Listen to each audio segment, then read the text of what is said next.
All right, let's just jump right into things today. And honestly, to be totally upfront, when it comes to timing your foods for weight loss, and when I say weight loss, understand I'm really specifically talking about fat loss. I know in my titles I always put weight loss. The reason for that is that's because what people look up, but I want to make sure you understand there's a big difference between weight loss and fat loss. You're looking to lose fat, not just weight. But anyways, when it comes to fat loss, it really doesn't matter how you time your meals. I mean, there's been a lot of research that's looked at different meal timings, even to the extreme. I think I don't have it in front of me. I'll try to put it up if I can find the study where they took like, I don't even remember, 2 or 3 meals, even up to like 12 or 14 meals, but calories and protein equated, and they showed no difference in fat loss. However, that being said, I do think if you look a bit bigger picture, because remember, studies are always a short-term thing, there could potentially be some ways you can time your foods to get a little bit better results. So if you're looking to do everything you possibly can to get the best possible result, then this video will help you by covering that. However, always remember,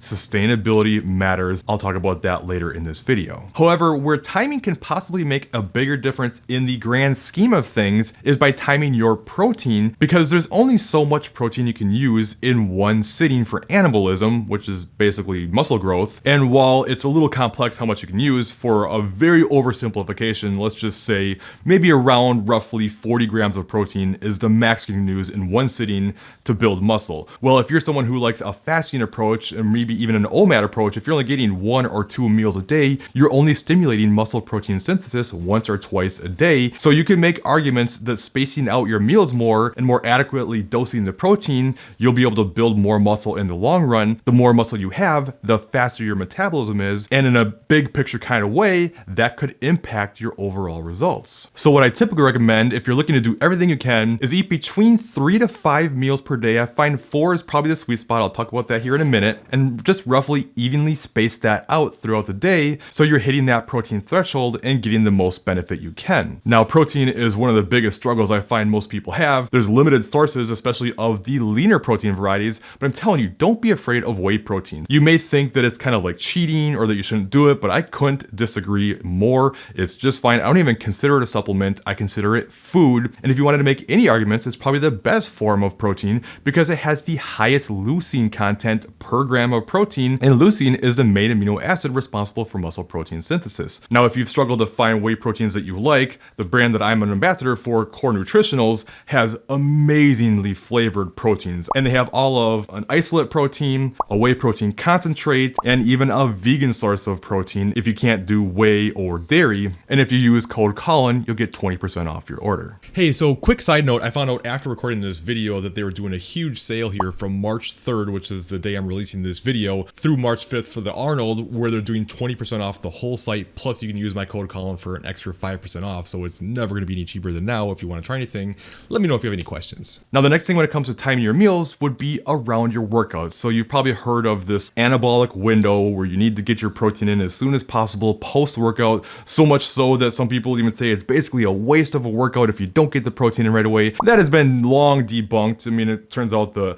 anabolic window is more like an anabolic barn door because your muscle protein synthesis is elevated post-workout, possibly even up to like 2 days. But at the same time, I think it makes sense to get the recovery process started as soon as you can, not necessarily like slamming the protein shake right after a workout. It doesn't even have to be a protein shake. Don't worry about it being like a fast digesting protein or anything like that. That doesn't really matter. But if possible, if you can time your meals that are spaced apart and have a workout land in between them. So like for myself, I do my lunch usually around like 12:30 or so. I hit the gym at like 1:30. I'm there for an hour and a half, maybe 2 hours, depending on if I'm doing cardio or not. And then I'll come home and usually eat maybe around like 4:30 or 5. So there's about a 5-hour window there, and the workout is kind of smack dab in the middle of that. So the benefit of the pre-workout meal is to get the protein in, get some carbs to fuel your performance, and then when you do it afterwards, you're getting that recovery process started. It does appear there's a little bit of a benefit to nutrient uptake too post-workout, so you could have that benefit. If you're going to be eating within a couple hours after your workout anyways, I wouldn't worry about bringing a protein shake and slamming it or anything like that.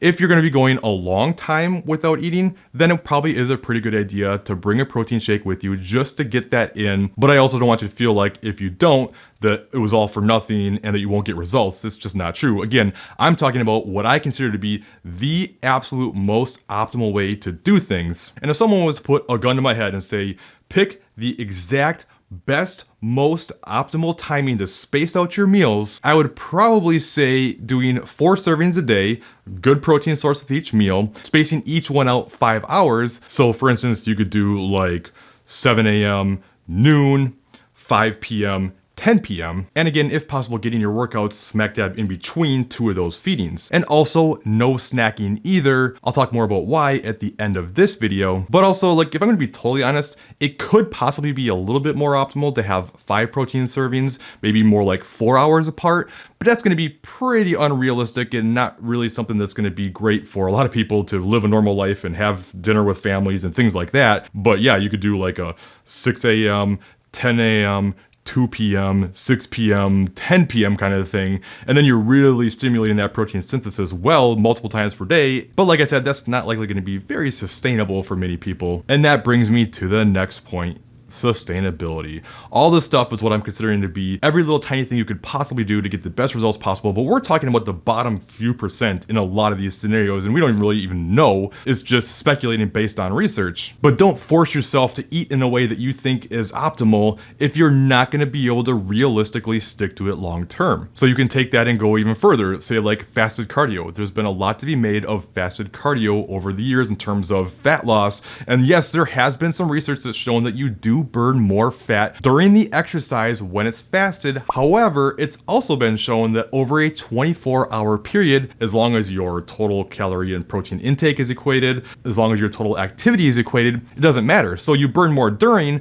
but then you burn less throughout the rest of the day. So it kind of comes down to preference. Some people feel better when they're fasted. Some people feel better when they're fed. So don't force yourself into something you hate, especially if there's no real benefit to it physiologically. You also have to consider when you're typically more or less hungry. If you try to force yourself to eat during a time when you're not very hungry, you may actually find that you end up eating more calories because you end up hungrier later. Like for instance, for me, even though I find it to be optimal to do 4 or 5 meals, I only eat 3 meals a day now. And that's because I'm just not hungry in the morning at all. If I try to force myself even to have a protein shake, I'll even feel sick to my stomach sometimes. And if I try to eat more earlier, I'm gonna be every bit as hungry at the end of the day, which is when I'm always the most hungry. So if that was you and you forced yourself to eat more early, now you're gonna end up eating more total calories, and obviously that's not gonna help your fat loss goals. Now that brings me to snacking, which I thought I would mention. And here's the thing, like some people love snacking, and if you love snacking and it helps you, by all means do it. But it does appear people who don't snack as much tend to carry less body fat, but I don't think it has anything to do with